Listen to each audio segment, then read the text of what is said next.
What happens in the brain? For example, we see some people who are delirious or when they get angry, and sometimes at their own peril. A normal man may not take on certain challenges, or will not take somebody on who's thrice his size, but some people might.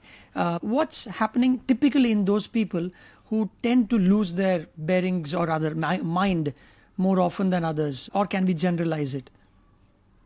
Well, I think there are some generalizations, but what you have to remember is that the brain is a complex organ with multiple different areas that are specialized for different purposes. And in order to act normally, all those brain regions need to work in synchrony. This is a greater machine, and all the cogs need to be working in unison in order to demonstrate normal behavior. Now, how you define normal is entirely separate issue, but let's for argument's sake use the term normal. One of those regions is not working properly, or the connections between those different brain regions is not working normally, then that can result in marked changes of behavior. So either those areas of the brain that are the origins of particular behaviors, like eating, like lust, sexual behavior, like anger, if those are upregulated, if those are boosted, then that can result in abnormal behavior.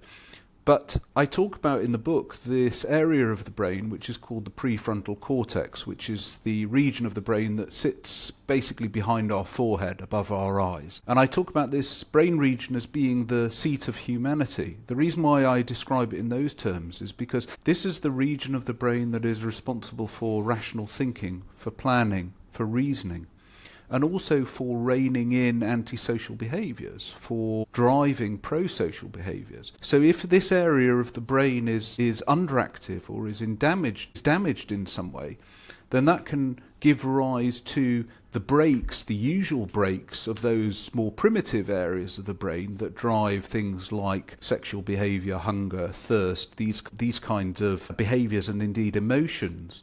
Then that brake is removed and it can be uncontrolled.